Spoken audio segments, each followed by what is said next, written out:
everybody, and welcome to episode number 7 of the Sporting News Podcast. I am your host, REALDASHMARS, and we have a ton of news to get into today.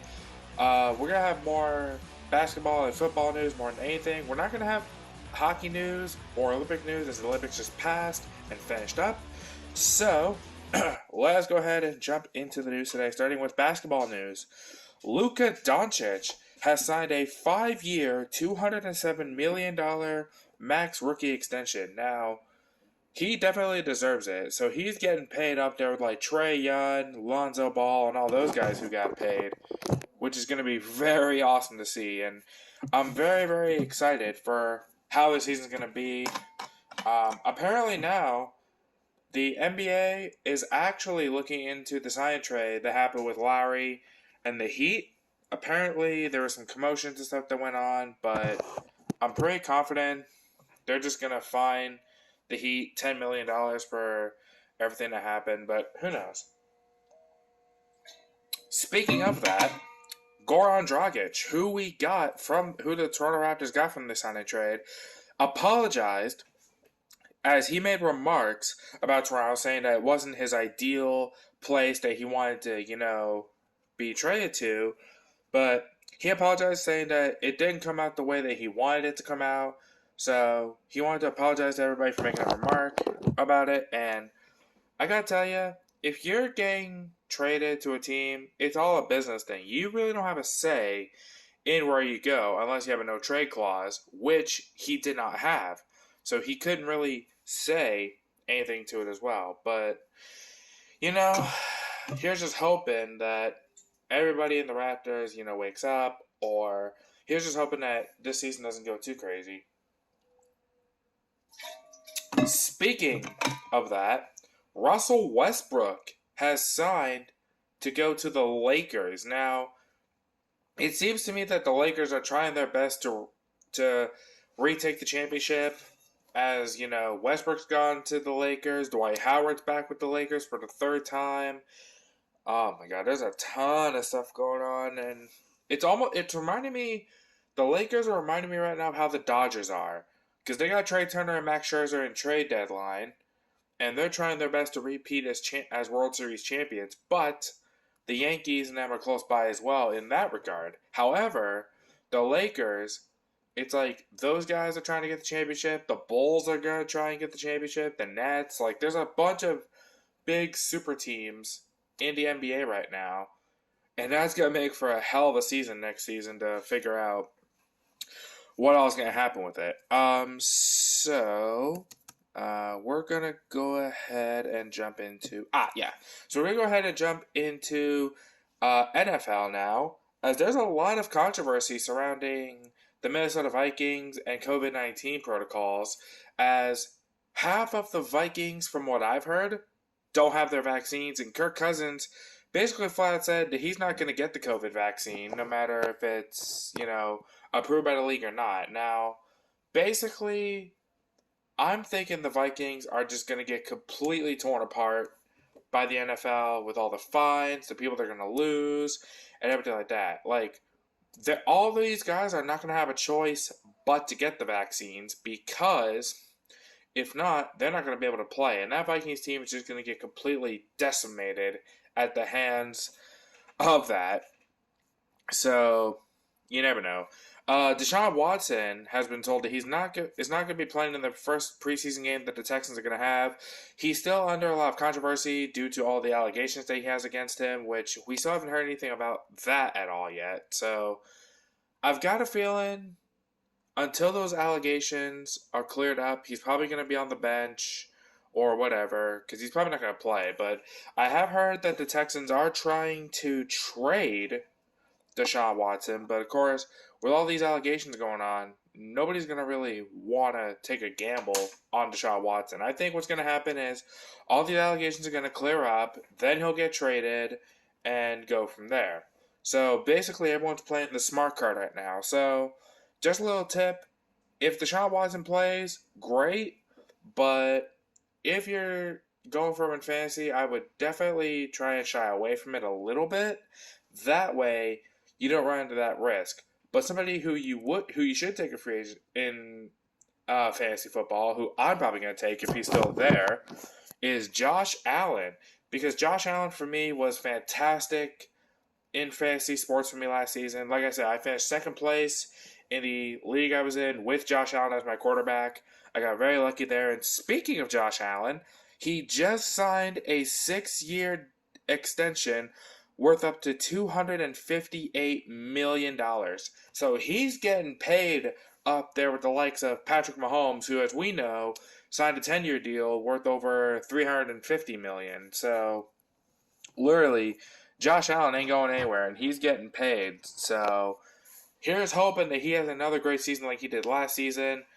And can he lead the Bills to a potential Super Bowl berth? Who knows?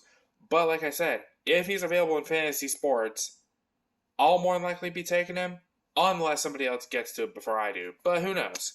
Because there's a lot of good quarterbacks here too. You have guys like Russell Wilson, Mahomes, you have Brady, you have Allen, you have Rodgers, who's going to be playing now, which is going to be great.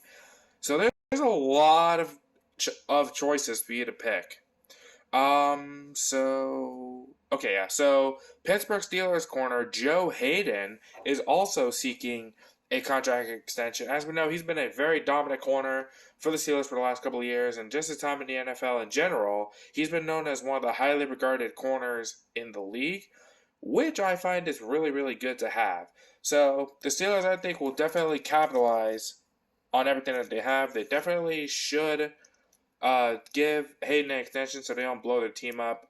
Now, I feel like what's going to happen either next season or this season is once Ben retires, are they going to give Mason Rudolph an opportunity to prove himself, or are they going to draft a quarterback next season in the NFL draft?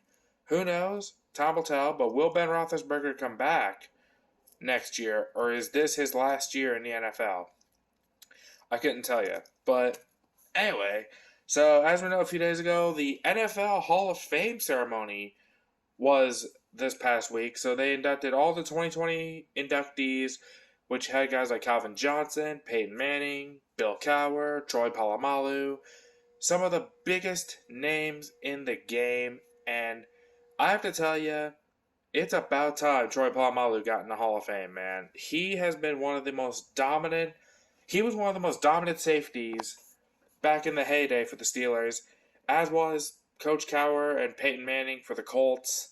And speaking of the Colts, I mean, I still haven't heard any rumors about them getting a quarterback, but I heard that Phillip Rivers might come back. So I've got a feeling if he does come back, he might end up going to the Colts for like a 1-year deal until Wentz gets better. And then Rivers could end up retiring again at the end of this season if he decides to come back. But that's just, what I'm thinking. But now we're going to go ahead and jump into some WWE news. As we know of the NXT releases that happened a few days ago. Guys like Bronson Reed, Bobby Fish, Kona Reeves, Mercedes Martinez. 12 NXT superstars got released. Now, I'm thinking that, apparently from what I've heard, apparently it's all, not budget cuts, but apparently Vince is trying to cut back on NXT and make it sort of like, an indie battle where it's like, let the indies be the indies or whatever. But what I feel is, why would that be, why would you cut some guys like that? Like, I know he wants to try and go for younger guys. He doesn't want anybody in their 30s in NXT, apparently, but it's kind of crazy to say the least. But I did hear that Adam Cole re-signed with WWE for $1 million a year, and apparently, after TakeOver 36, he's going to be getting called up to the main roster, which, good for him. I'm glad he's finally getting it. But my question I have now is, what are they going to do about guys like, the rest of his Undisputed Era guys? Or are they actually going to use Adam Cole as good as, everybody wants him to be? I guess time will tell, right? Another rumor I've been hearing is that there's apparently 3 more names that are likely to be getting released sometime later on down the road. And they are Jeff Hardy, T-Bar, and Pete Dunne. So, two of those are a little bit of a shock. Jeff Hardy, especially considering they just brought back No More Words in front of a live audience. Pete Dunne is a shock, considering he's been one of the top guys in NXT UK and NXT for a while now. So it's amazing they're thinking about letting him go. And T-Bar, T-Bar really hasn't done much, so I'm not totally surprised on that one, to be honest with you. We also know that beautiful Bobby Eaton passed away a few days ago as well. I don't think we got the cause of it. I think maybe it was in his sleep. I don't remember, but fortunately we never got that out of it. But yeah, it's never fun.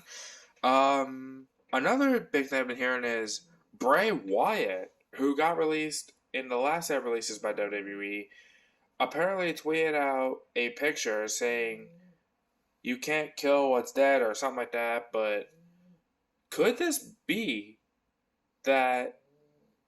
Is Bray Wyatt potentially going to AEW? Could we see it? Could we see them get Punk, Bryan, and Bray Wyatt in AEW? Now, if that happens, Bray Wyatt, I believe, could be the new Brody Lee to the Dark Order, which I think I mentioned that in my last podcast, but if that's the case, though, that would be pretty sick to see Bray Wyatt basically fill in the shoes of his former Wyatt family member, Brody Lee, in the Dark Order. Now, I've got a feeling that most of these guys could be going to AEW. I think Bobby Fish might go back to Ring of Honor to help those guys out. Bronson Reed, I could probably see in Impact. Mercedes Martinez, I could easily see in AEW. Kona Reeves, I could see him in Ring of Honor, but it'd be a little bit tough to say in that regard. Yeah, it's basically a crazy thing to it, but I don't know what the hell's going on with WWE, man. It seems like they're trying to get like an entirely new facelift going, but it's funny how they're losing a lot of these guys that they have to get some of these older stars back. Now, I've mentioned this before. Yes, it's good to have these big names back for, star power and, to get ratings up. But at the same time, guys like Goldberg and Brock Lesnar and all those guys, you shouldn't be giving them max contracts, and they also should not be getting title opportunities in their first matches back in a long time when you have a whole plethora of superstars like Cesaro, like Riddle, like Orton, like all these guys who are here week in and week out who bust their ass daily to get an opportunity, and yet they don't get a WWE title shot? Excuse me. That's kind of weird to say the least, but who knows WWE logic? I feel like, honestly, they're trying to do this to get into their fan base, which, their fan base is fine, but you don't have to bring back all these major guys. Just give them a rest. Let them retire in peace. It's like with Undertaker when he finally retired, but it took them 30 years, and he finally got a chance to retire, and now he's finally living a retirement that he definitely deserves. But I feel like with Goldberg and all those guys, they can't wrestle much, and Goldberg's injured a bunch of people as well. Like, he injured he injured Undertaker in their match, so I don't know what the hell they're thinking, but, we just sit there and we watch it, and, we just hope that something good happens out of it. But unfortunately, that's going to be it for this episode of the Sporting News Podcast. We are 3 episodes away from episode 10. I'm thinking about doing something special for it. I'm still debating on what I'm going to be doing. So stick around for that. Hopefully you'll stay with me on this. But until next time, guys, I do hope you enjoy everything that I give to you on the Sporting News Podcast. If you do, leave a like to show your support. I appreciate every single one of you. Thank you so much. And until next time, I'm REALDASHMARS, signing off.